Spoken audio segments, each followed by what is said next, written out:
Je m'appelle Salmata, j'ai 18 ans, je suis étudiante à l'ESRA en réalisation audiovisuelle. Moi, je m'appelle Justine Ray, je suis photographe indépendante. On est le groupe Mama She Made, enfin plutôt en duo. Moi, c'est Sheila Barros, je suis chanteuse. Moi, c'est Julie Donte et donc je suis contrebassiste et choriste, chanteuse. Moi, je m'appelle Claire Duchel, je suis comédienne, auteure également. Je m'appelle Laureline Kous, je suis comédienne, auteure. Je m'appelle Tiffaine Day, je suis une artiste féministe, donc je suis à la fois autrice, metteuse en scène, comédienne, formatrice sur les questions d'égalité, femmes-hommes, filles-garçons, sur la prévention des violences commises à l'encontre des filles et des femmes, et également militante féministe, antispéciste et enfantiste, c'est-à-dire pour les droits des enfantes et des enfants. Je me sens assez mauvaise féministe, c'est-à-dire que chaque fois qu'on discute de ces sujets-là, je me pose plein de questions, j'essaye de voir si je fais bien ou si je fais comme il faut ou si c'est juste ma position par rapport à moi, à comment je suis, comment je me positionne face au monde, par rapport à ma fille, par rapport à mes copines, etc. Pour moi, c'est nécessaire en tant que femme et en tant qu'artiste d'aborder ces sujets-là. Moi, je suis très attachée à la musique faite par les femmes, en fait, depuis très jeune. C'est intéressant de mettre aussi en lumière un peu les femmes dans un milieu qu'on connaît très bien, la musique qui est assez masculin, et ça a toujours été. Mama She Made parce que, en fait, quand on s'est rencontrés avec Sheila, moi, ça faisait pas longtemps que j'étais maman aussi. Et voilà, Sheila, elle est maman aussi depuis plus longtemps. Le fait d'avoir un projet musical, de se laisser la place de développer voilà, quelque chose d'autre une fois qu'on a eu un enfant, des fois c'est même dur en fait, des fois on se le permet même pas. Ça fait 2 ans que je fais de la photo en tant qu'indépendant auto-entrepreneur. Alors ça va être le reportage, je peux très bien faire partir en manif. C'est une façon vraiment de montrer ce qui se passe pour ceux qui ne s'informent pas tout simplement et particulièrement avec les sujets comme le féminisme, dénoncer, montrer qu'il se passe ça et qu'il faut pas fermer les yeux en fait. C'est comme un peu un devoir et c'est la petite façon pour moi de me dire j'aide, on va dire, à quelque chose, je sers un peu à quelque chose dans cette société aujourd'hui. Compte à rebours, c'est un spectacle, une spectacle que j'ai commencé à écrire en 2012. Donc ça fait déjà quelques années et qui depuis s'est énormément modifié, étoffé, a évolué avec ma féminisme. Donc qu'est-ce qu'on apprend lorsqu'on a une petite fille et que on nous raconte un conte de fées? Eh bien on apprend globalement que notre histoire n'a pas beaucoup d'intérêt tant qu'il n'y a pas un type qui se pointe, que nécessairement la fin c'est ils vécurent heureux, jamais elles vécurent heureuses, vous aurez remarqué l'arnaque, et eurent beaucoup d'enfants parce que certainement ils font collection, et donc que les femmes entre elles vont être des rivales. Et donc, je vais utiliser ces histoires-là pour pouvoir les remettre à l'endroit. Et chacune va parler, il y a une quinzaine de personnages, chacune va parler d'une ou plusieurs violences masculines commises contre les femmes et les enfantes et les enfants. Et va donner des outils de compréhension de ces systèmes d'oppression, de compréhension des stratégies de l'agresseur, des outils aussi de pistes d'émancipation via les luttes collectives féministes et la sororité. Quand j'étais petite, déjà j'ai une éducation qui m'a pas permis de voir tout ce que je pouvais faire dans la vie et qui ne nous montrait pas toutes les opportunités qu'on pouvait avoir. Quand j'étais petite, jamais je me serais dit « Salmata, tu vas faire des films » parce que je savais pas déjà que c'était possible, mais en plus de ça, je pensais que c'était les grands rôles comme ça, ils étaient réservés aux hommes parce que c'est comme ça que j'avais vécu les choses, en tout cas dans mon enfance. Et que c'était les hommes qui avaient les postes importants et que les femmes, c'est triste à dire, mais elles étaient à la cuisine, quoi. Donc, je me suis jamais vue évoluer dans un sens qui me plaisait, moi. En effet, moi, j'en ai rencontré des difficultés pour être crédible dans ce que je fais. Parce que voilà, comme je viens de dire tout à l'heure, dans un milieu de musique ancré par les hommes, depuis très jeune, voilà, j'ai commencé dans le milieu du hip-hop qui était assez masculin et où voilà, j'étais résumée au petit refrain mélodieux et voilà.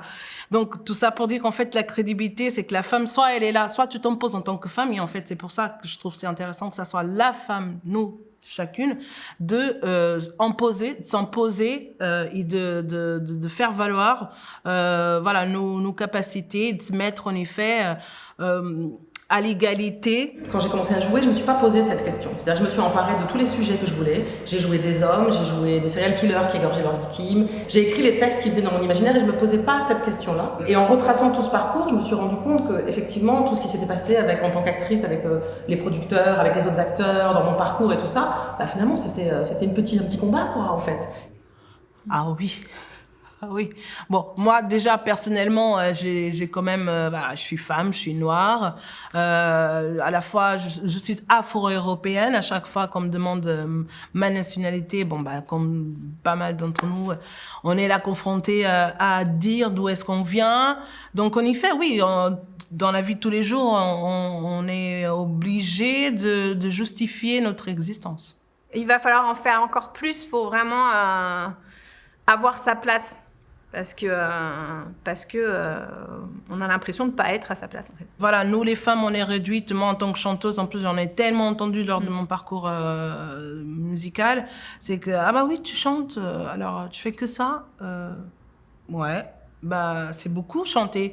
Chanter, ça demande énormément d'énergie. C'est un travail du corps, c'est un travail de respiration, c'est un travail d'être. Et c'est l'âme qui parle. C'est quelque chose de très intérieur. Ce qu'on doit justifier, non, mais moi je compose quand même, hein, je joue au piano, mais voilà, là je fais les choses parce que c'est comme ça que j'ai envie de m'exprimer, tout simplement. Pour les concours des écoles nationales supérieures, pour rentrer dedans, il y a beaucoup plus de filles que de garçons, et dans le répertoire qui est proposé pour passer les scènes, ne serait-ce que ça, il y a beaucoup plus de rôles masculins que de rôles féminins. Et qui plus est, de rôles féminins intéressants, complexes. Donc, oui, moi j'ai eu l'impression que c'était plus difficile parce que d'une, en fait, les rôles n'étaient pas forcément intéressants de base, et donc pour moi, je me suis dit, bah, s'il n'y a pas de rôle intéressant de base, et même dans des castings qu'on propose, et ben moi je vais les écrire en fait.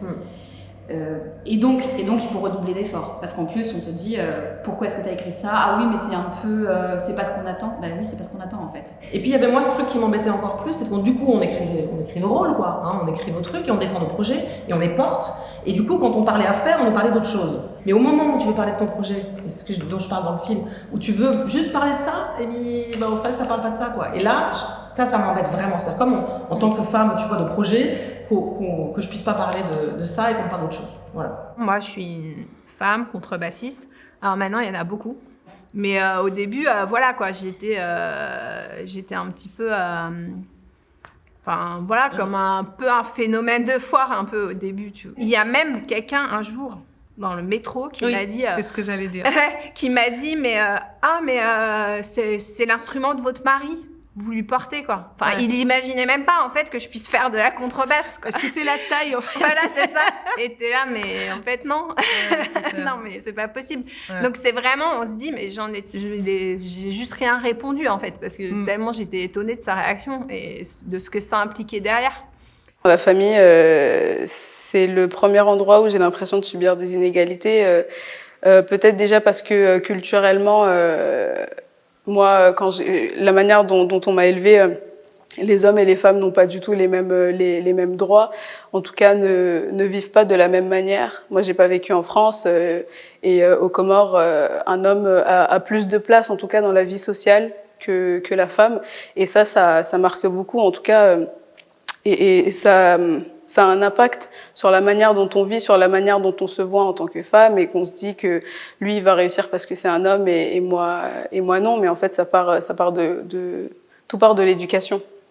Qui a dit que la femme devait être inférieure? Alors, parce qu'on a moins de force qu'un homme, mais qui te dit que j'ai moins de force que toi? Dans les activités sportives ou créatives à l'école, on n'était pas du tout traités de la même manière. Moi, je sais qu'au collège, on mettait les garçons derrière et les filles devant parce qu'on pensait que les garçons couraient plus vite que les filles, alors que moi, je sais que je courais plus vite que 50% des garçons de ma classe. Mais c'est juste que on mettait pas les filles assez en confiance et on les mettait dans des rôles où elles étaient vues comme un peu des victimes. Les filles sont fragiles, donc éviter de taper les filles, éviter de leur envoyer le ballon. Et les garçons étaient toujours mis en avant. Les garçons sont forts, les garçons sont sportifs.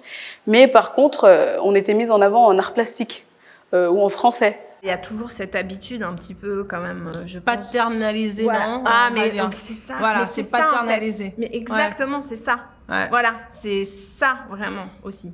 C'est que c'est le papa, voilà. Mais Qui c'est veut- vrai, en fait, ça, c'est un gros problème. C'est vrai qu'on n'en a pas parlé jusque. T'as bien fait de dire ce mot, parce que ça, c'est un gros problème. Comme si, voilà, en tant que femme, on avait besoin d'être guidée, quoi. guidée, voilà. D'être guidée, d'être conseillée constamment, alors que... Et guidée, pas en tant que compagnon de route, en tant que je vais t'apprendre. Je vais t'aider, ouais, je voilà. vais t'apprendre. Et ça, c'est... Ouais, c'est pénible.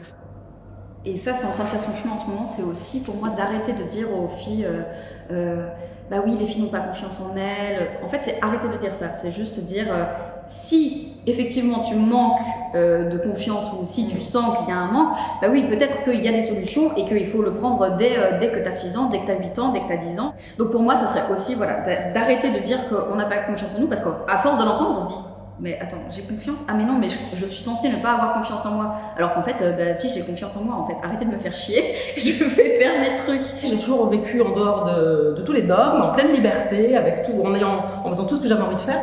Et finalement, en regardant comme ça dans le rétroviseur, ben, je me suis dit, bah ouais, c'est ça, finalement, peut-être être féministe, c'est de porter une façon d'être qui est hors du dogme, hors d'une chose où on m'empêche d'être tout ce que je voudrais être à n'importe quel moment. Et c'est la chose la plus importante. C'est-à-dire, je peux être tout ce que je veux.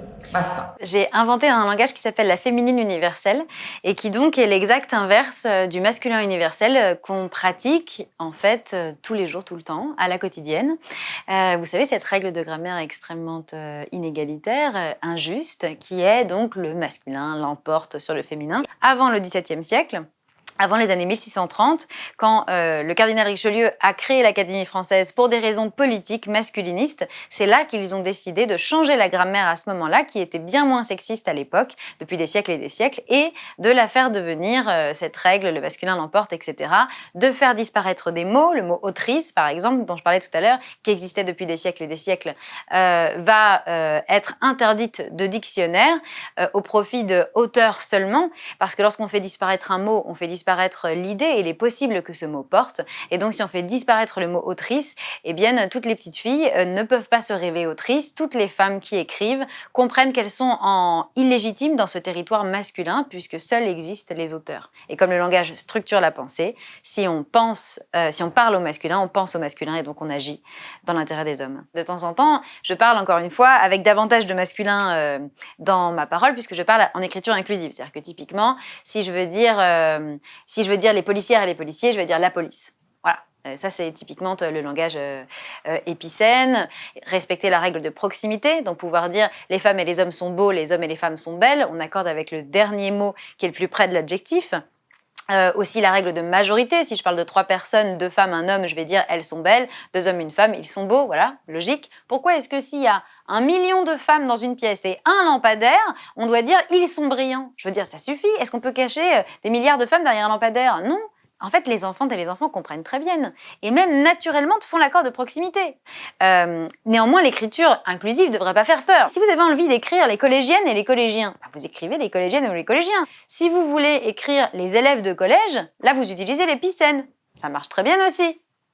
Nous, ce qu'on ne veut pas, c'est que vous écrivez que les collégiens. Et donc, à l'écrite, vous avez aussi le choix, si vous la voulez, mais personne ne vous force, d'écrire les collégiens, point médian, N-E-S. Voilà, ça me met 2 secondes, c'est très clair. À la lecture, c'est hyper rapide et surtout, c'est qu'une petite partie. Mais ça va loin, c'est-à-dire que Simone de Beauvoir aurait dit cette fameuse phrase extrêmement connue du deuxième sexe, ça aurait été « on ne naît pas femme, on la devient ». C'est jusque-là que va la masculinisation. Dans un foyer, on a ce schéma classique de l'homme travaille plus que la femme, ou en tout cas l'homme gagne plus que la femme, et la femme travaille moins que l'homme, ou alors travaille autant que l'homme mais gagne moins. Et j'ai l'impression que de plus en plus dans les couples, il y a ce tabou qui disparaît. La maternité, c'est un exemple qui est assez criant de vérité là-dessus. C'est-à-dire que en fait, la femme, vraiment, elle porte la maternité totalement. Et c'est dommage, en fait, autant pour les femmes que pour les hommes aussi. Par exemple, dans mon couple, c'est assez équitable. Et on ne fait pas les mêmes choses, mais vraiment, on a un rôle tous les deux important. Et voilà, moi, je suis considérée, du coup, comme par plein de copines autour de moi ou de collègues et tout ça, comme quelqu'un de chanceux. Et juste, j'ai envie de dire, ben non, en fait, c'est normal. Et limite, voilà, au niveau de la société, des habitudes et tout ça de chacun, on a même, en fait, du mal, des fois, à laisser de la place au père, en fait. Et là, c'est là où l'égalité femmes-hommes aussi, elle est difficile. L'égalité femmes-hommes, pour moi, c'est un droit humain.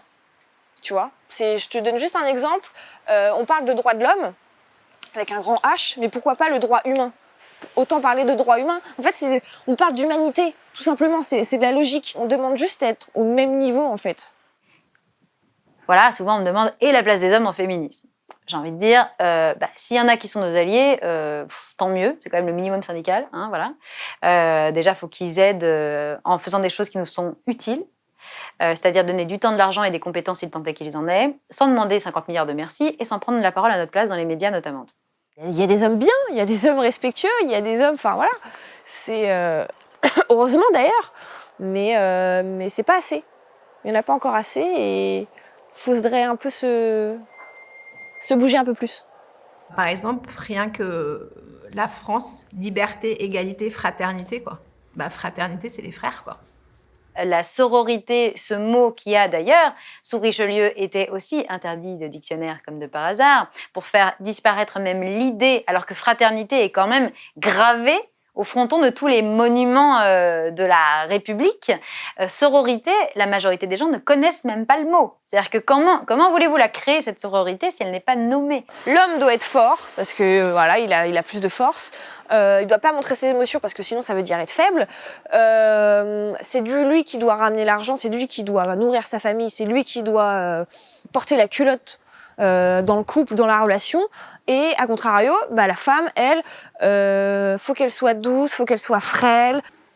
C'est vrai que dans la vie de tous les jours, on a beaucoup tendance à vouloir se conformer à cette image sociale qu'on veut nous donner. Donc, une fille qui se tient toujours bien, qui dit pas des choses trop osées, ou en tout cas qui dit pas toujours ce qu'elle pense. J'étais peut-être un peu plus garçon manqué, alors qu'utiliser le garçon manqué, c'est juste que j'étais une fille qui était un peu plus masculine que les autres, qui préférait la présence des garçons parce qu'elle rigolait plus, parce qu'elle voulait jouer au foot, parce qu'elle préférait courir ou autre que se pomponner dans les toilettes ou faire des discussions de filles. Si je me limite, c'est pas mon bonheur que je mets en premier, c'est celui des autres. Mais c'est pas le bonheur des autres qui me fait avancer au final. Dans le spectacle, il y a une phrase, il y a un échange avec le personnage du producteur, donc c'est basé sur une anecdote réelle. Tout est basé dans ce spectacle sur des anecdotes réelles. Et quand j'étais dans son bureau de 500 mètres carrés, il me disait « Non mais tu comprends Laureline, j'ai mis 100 000 € sur toi et j'ai même pas couché avec toi. » Alors bon, moi ça me faisait rire, donc je lui disais « Écoute, si ça peut te rassurer, tout le monde pense le contraire. » Voilà. Donc ça c'était ce contexte-là dans lequel j'évoluais, mais qui m'a pas choquée, qui m'a pas mais qui est quand même un peu non. Globalement, il y a quand même ce truc de en tant que femme, on se sent quand même souvent dans le rôle de la justification, mais j'ai envie de dire en plus dans le rôle de la victime aussi. Et ce mot de victime est un mot noble, est un mot qui signifie héroïne, survivante. Ça ne va pas que ce mot soit dévalué lorsqu'il s'agit de violences masculines. Devant les femmes, franchement, les Batman et les machins, ils peuvent aller se rhabiller. Là. Enfin, je suis désolée, mais être une femme et quand même continuer sa vie, alors qu'en permanence, chaque jour, à l'extérieur et à l'intérieur, on est exploité, on est agressé, on nous rabaisse sans cesse. C'est des agressions sans cesse, être une femme. C'est ça, en fait. Et pourtant, on avance, et pourtant, on rit. Enfin, je suis désolée, mais on est vraiment impressionnante. Et pour moi, la quintessence de l'héroïsme, ce sont les femmes victimes d'un conjoint violent qui rentrent chez elles alors qu'elles ont un risque de mourir pour protéger des enfants ou pour protéger des personnes animales. Enfin, je veux dire, ça c'est la quotidienne de tellement de femmes. Que dans nos amis ou dans les personnes qu'on connaît, il y en a, hélas, beaucoup qui ont rencontré qui en souffrent des violences, ouais. Qui souffrent de violences. Moi, j'ai toujours senti un peu ça, que j'étais une victime potentielle. Et c'est pareil, en fait, dans le fait de justifier son existence. C'est-à-dire que toujours, on doit faire attention. Bien sûr, j'ai toujours... je sais qu'à partir d'une certaine heure, selon l'endroit où je vais me trouver, je vais pas être détendue à me dire bon bah c'est bon, tout va bien, je rentre chez moi, voilà. Enfin, il y a forcément des endroits, des moments, des heures où tu vas te dire bon va falloir faire gaffe. Quand je marche dans la rue, je me sens pas forcément tout le temps en sécurité, en tout cas moins de nuit que de jour. On a ce réflexe le soir de se balader avec les clés dans la main ou alors de constamment regarder derrière soi. Et ça, c'est un problème parce que je pense pas que ça arrive à beaucoup d'hommes d'avoir peur la nuit en marchant dans la rue. Et je pense que si on continue à éviter le problème et qu'on continue à banaliser un peu la peur des femmes, on n'avancera pas. Et donc, chaque fois, ce que font les féministes, c'est remettre à l'endroit le monde que les hommes ont préalablement mis à l'envers. C'est remettre la culpabilité là où elle doit être, c'est-à-dire le seul coupable, c'est l'agresseur. La victime, quoi qu'elle ait fait, quoi qu'elle n'ait pas fait, elle n'y est pour rien. Par exemple, toute cette histoire du petit chaperon rouge, que moi j'appelle la grande chaperonne rouge, qui a grandi et qui s'est beaucoup énervée. La grande chaperonne rouge, l'histoire de base, c'est que finalement, la morale, la petite fille, si elle avait écouté sa mère, de pas cueillir des fraises, des fleurs et de pas discuter avec un inconnu, il lui serait rien arrivé. Mais en fait, non. Qu'on discute, qu'on cueille, qu'on soit à poil en pleine forêt ou je sais pas quoi, en fait, le loup, qui n'est pas un loup, qui est un pédocriminel, bien entendu, juste l'agresseur doit jamais nous agresser. Mais basta. Enfin, je veux dire, moi, je croise un type qui cueille des fleurs, je lui fais pas de mal. Je sais pas comment vous dire, c'est logique. Et là, toute la morale va nous raconter, mais c'est sa faute. Elle l'a bien cherché. Et ça, c'est une arnaque totale. C'est-à-dire qu'en vrai, c'est pas ça qui se passe. En vrai, la mère, elle n'enverrait pas sa fille dans la forêt déjà. Elles iraient ensemble. Elle tomberait pas sur un loup, mais sur un type qui les manipulerait, etc. Machin. Elles arriveraient, il agresserait la grand-mère, les trois femmes se ligueraient ensemble pour pouvoir faire justice, l'assassiner. Voilà, ça c'est un conte. Voilà, ça c'est un conte féministe. Lorsqu'on fait dans l'espace public des sondages, quand même, 100% des femmes en Île-de-France disent avoir déjà subi des violences sexistes et sexuelles dans les transports en commun. 100%.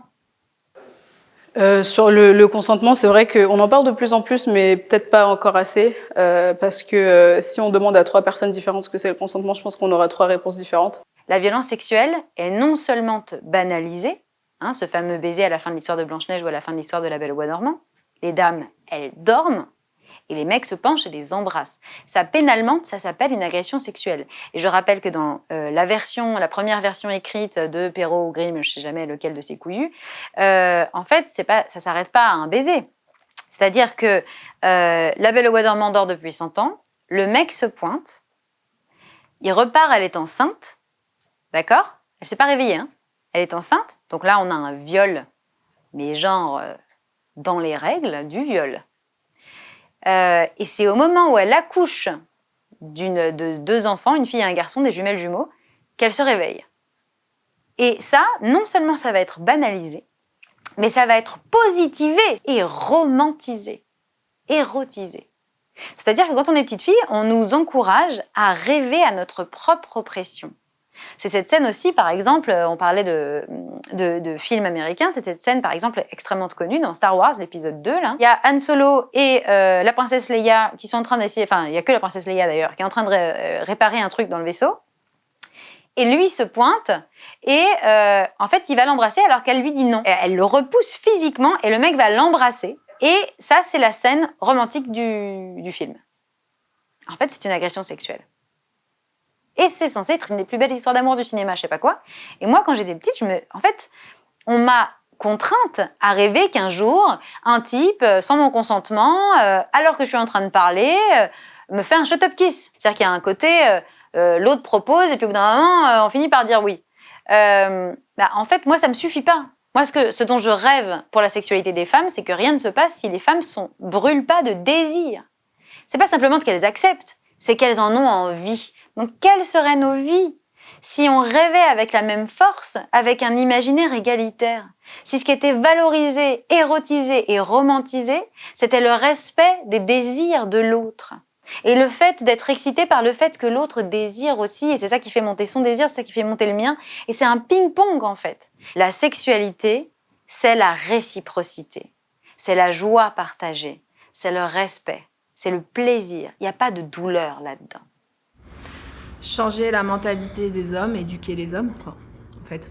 Juste qu'on ne soit pas présenté tout le temps comme Comme des objets, voilà, ouais. comme des proies, quoi.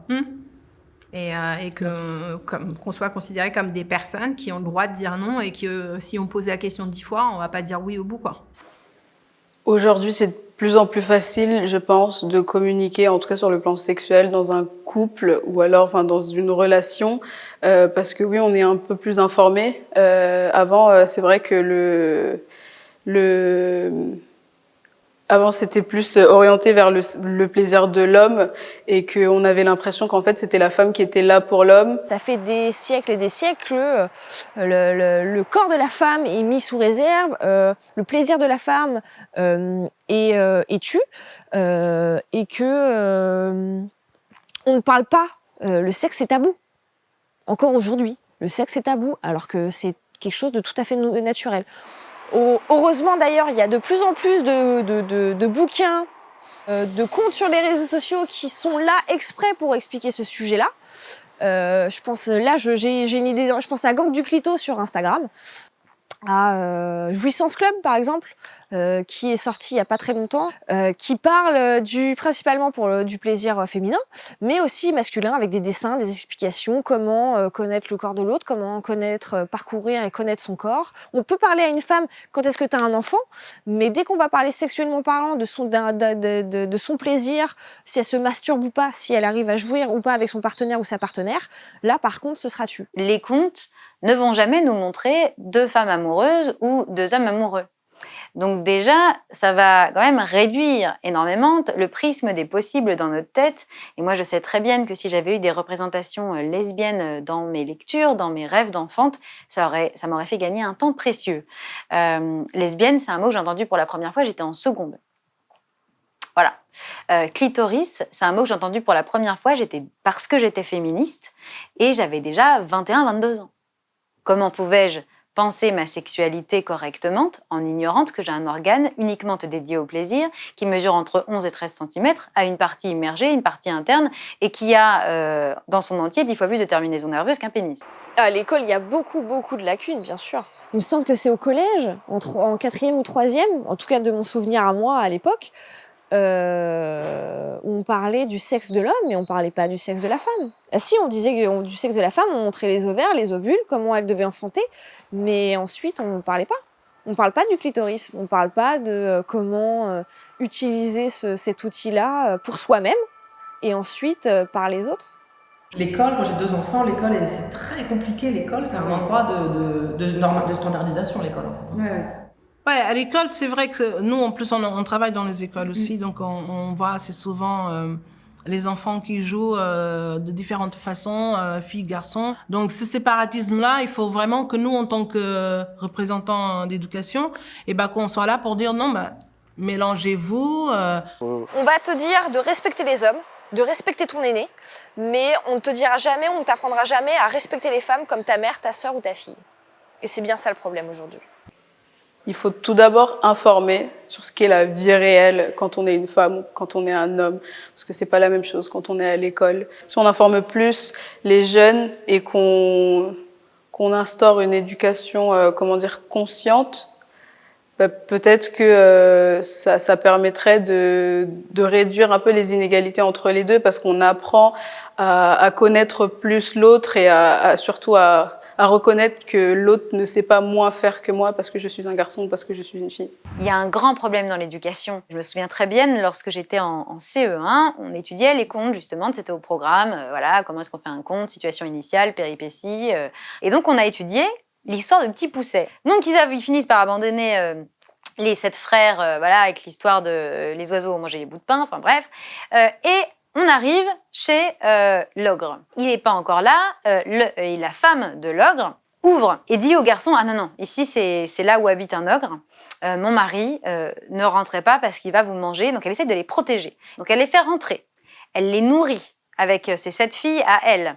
Donc ils dorment à l'étage de la chaumière, voilà. L'ogre rentre. Et là, l'ogre dit « Je sens de la chair fraîche. » Et là, elle essaye encore, la femme, de protéger les 7 garçons. Et là, dans l'histoire, il l'assomme, donc violence conjugale quand même bien carabinée. Et alors qu'elle a tout fait pour essayer de protéger ses enfants, il monte à l'étage, et là, le petit Pousset, il a une super idée de ruse. Il va échanger les soi-disant couronnes qui sont sur les têtes des 7 filles de l'ogre qui sont en train de dormir. Et là, en fait, c'est de la misogynie qui va rentrer sur ces petites filles. Elles vont prendre la haine qui normalement devrait aller aux bourgeois, donc à l'ogre, et il va échanger le petit Pousset, leur couronne avec les bonnets de nuit des garçons. À tâtons, l'ogre arrive, bouffe ses 7 filles, s'endort parce qu'il a bien bouffé. Pendant que le gars il dort, les mecs se barrent par la fenêtre, les 7 frères, là, le petit Pousset et machin. Et la mère se réveille d'avoir été assommée la veille, elle monte, elle voit le carnage de ces 7 filles, du reste de cadavres de ces 7 filles, elle se met à pleurer. Pas un instant, rien n'est fait dans l'histoire pour qu'on ait de l'empathie pour cette mère qui vient de voir assassiner par leur père ces 7 petites filles et qui pleurent. Non seulement rien n'est fait pour qu'on ait de l'empathie pour cette mère, mais non seulement rien n'est fait pour qu'on ait de l'empathie pour ces 7 petites filles qui viennent quand même d'être dévorées par leur propre père dans l'indifférence générale, et même c'est pire. Le moment où elles sont dévorées, ça va être un moment de soulagement pour les enfants. Tout nous est vendu comme « Oh, heureusement le petit Pousset, il a une bonne idée. Oh là là, ils s'en sortent. » Donc ça veut dire qu'on a sacrifié 7 petites filles pour sauver 7 petits garçons. C'est très clair. C'est ça l'histoire. Et on a étudié ça en CE1, et moi je me souviens d'avoir été extrêmement en colère, et d'avoir été genre la seule, et de dire « Mais c'est pas une histoire qui finit bien. Il y a 7 petites filles, c'est nous là, qui viennent d'être dévorées. À quel moment ça finit bien ?» Donc, oui, il y a un problème dans l'éducation nationale. Oui, il faut des féministes radicales au programme de l'éducation nationale. Parce qu'on ne peut pas faire étudier ce conte à des enfants sans qu'il y ait un travail sur la réalité des violences masculines, sur la réalité des chiffres de la pédocriminalité, des violences commises contre les enfants, sur la réalité des chiffres des violences commises contre les femmes en général. On ne peut pas. Et il n'y avait rien. Donc c'est quand même hyper intéressant d'avoir ça en tête et de pouvoir refaire les programmes scolaires, histoire que, déjà en histoire, on parle des grandes femmes qui ont existé, on a des modèles pour s'identifier lorsqu'on est des petites filles et des petits garçons, pour s'identifier aussi à des grandes femmes de l'histoire, c'est importante, et on raconte des histoires qui permettent aux petites filles et aux petits garçons d'avoir de l'empathie pour les 2 sexes. Voilà. Mais ça commence aussi beaucoup à la maison, en fait. Je trouve qu'avec la parentalité, on se rend compte de l'exemple qu'on donne, en fait, justement, par rapport à ça. C'est énorme, en fait. Ouais, il faut qu'à la maison, les parents, ils se démystifient cette histoire de tâches pour hommes, tâches pour femmes. Voilà, l'enfant, il a besoin, il observe, il copie, il fait. Donc, c'est autant à la maison comme à l'école. On est tous responsables, quoi, cette parité, en fait. Quand on est petit, moi j'ai beaucoup entendu des parents dire à leurs enfants les garçons ça pleure pas, les filles ça fait pas ça, les garçons ça fait pas ça.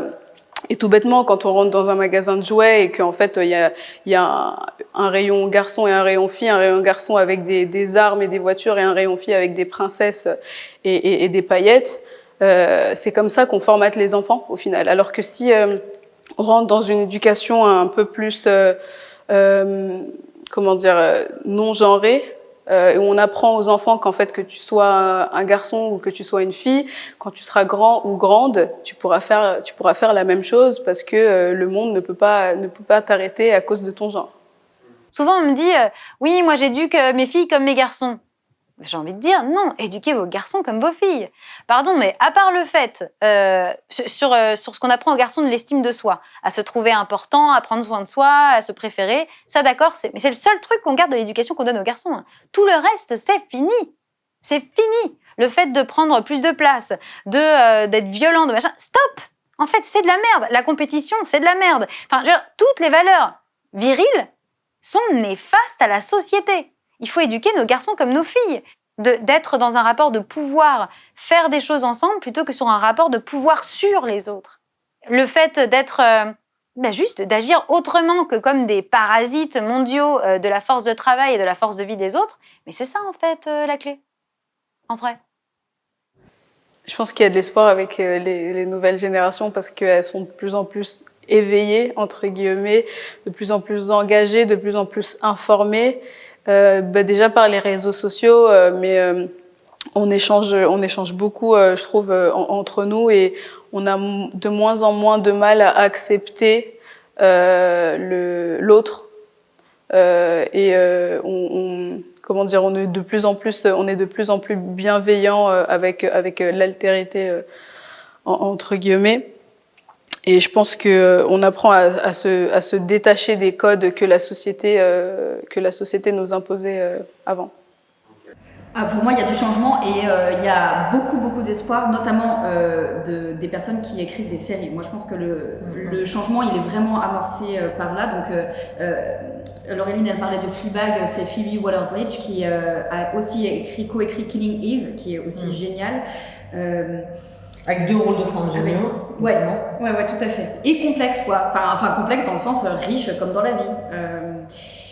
Et donc oui, pour moi, il y a du changement, pour moi, il y a de l'espoir parce que ces femmes-là commencent à émerger. Mais après, voilà, pour moi, il faut continuer à pousser dans ce sens-là. Et je parle vraiment de pousser, je choisis bien ce mot. Parce qu'il y a besoin...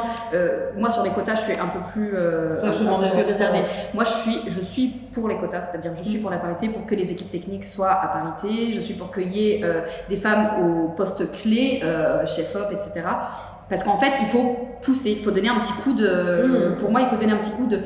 Et dans le même temps, effectivement, écrire et repartir de la base de c'est quoi les représentations. En fait, elles sont erronées par rapport à ce qui se passe dans la vie, quoi. Dans le milieu de la musique, encore une fois, il y a des nanas qui apparaissent avec leur corps, leur forme, leur couleur de peau, assumer leurs cheveux. Enfin, tout ça, c'est hyper important parce que ça va aider à la génération suivante. On parlait des enfants tout à l'heure. Voilà, si sont est représentés tous, les choses risquent de bouger et ça commence à bouger un peu. Ça change par la jeunesse, justement. Ouais. Et c'est là où je dis que c'est par les changements d'attitude qu'on fait changer les choses, en fait. Moi, je suis vraiment très étonnée de la nouvelle génération de filles dans la musique. Elles prennent de plus en plus la parole et je trouve que c'est hyper important. On peut être d'accord ou pas d'accord et je trouve qu'ici en France, c'est vraiment quelque chose qui est assez fort. On a des opinions. Et on doit les avoir, quoi. Enfin... Mais c'est cool qu'elle s'exprime. Et en même temps, le combat il est difficile pour elles parce qu'elles sont confrontées justement aux personnes qui sont du même âge, de la même génération et qui veulent pas, qui luttent un petit peu parce qu'ils veulent pas changer en fait. Juste parce que l'inconnu, le changement, ça fait peur. Ouais, en ça fait. fait peur, ouais. Et en plus, elles sont confrontées au regard adulte qui est pas très valorisant là-dessus, quoi. Voilà, on commence à camper la place et au début, c'est pas facile, mais force et courage à toutes. À partir d'un certain âge, tu peux à peu près, en tout cas grâce avec la société d'aujourd'hui et tout ce qui est réseaux sociaux, t'informer et prendre conscience dès le plus jeune âge que il faut te bouger, n'hésite pas à te faire entendre, t'as le droit à la parole, t'as le droit de pas être d'accord et t'as le droit de faire tout ton possible pour que ce monde-là change, en militant en manifestation, en étant dans des associations. Je pense à la Maison des femmes de la mairie de Montreuil, les colleuses contre les féminicides, enfin voilà, plein de petites choses qui font que au fur et à mesure, si on s'y met toutes et tous, bien sûr, ça pourra changer un peu. Je pense effectivement que depuis l'ère MeToo, la chose qui a changé, c'est que c'est un peu plus difficile de nous dire qu'on exagère et que ça n'existe pas. Donc là, il y a enfin une place médiatique pour les opprimés, quelle que soit l'oppression. Et notamment sur la question des violences masculines. En revanche, les chiffres, ça bouge pas. C'est-à-dire que MeToo, ce que ça a fait, c'est qu'il y a eu une augmentation immense de 40% des plaintes. C'est-à-dire que les femmes se sont dit « Ah, on est après l'ère MeToo, donc on va me croire si je vais porter plainte au commissariat. » Donc elles ont été beaucoup plus portées plainte. Par contre, il y a une diminution immense du nombre de plaintes qui font pas non-lieu et qui aboutissent réellement à une enquête et à un jugement. Donc, c'est-à-dire que le backlash, il est là. Oui, je sens un bouillonnement du côté des opprimés. Et en fait, ça me donne beaucoup d'espérance parce que, en fait, la seule chose qui fera changer les choses en termes de combat contre le patriarcat, c'est l'alliance des opprimés. Quand on regarde dans l'histoire du monde, toutes les luttes contre quelque oppression que ce soit, c'est jamais l'acceptation des oppresseurs qui a fait que ça a bougé. Hein. C'est toujours au moment où il y a une suffisante partie de la population opprimée qui se rend compte qu'elle vit une oppression en commun et qui arrive à s'allier, à faire peuple ou peuplesse, comme on veut, et à créer un rapport de force suffisant pour que les oppresseurs soient contraints et forcés de lâcher leurs privilèges. J'ai de l'espérance en les femmes, en notre alliance en sororité, parce que c'est comme ça, c'est ça qui sera décisive pour que les choses changent. Et ça avance. Et la colère chez les femmes grandit. Et comme disait Lema Ngboui, qui a été un moment prix Nobel de la paix, elle est temps que les femmes cessent d'être poliment en colère.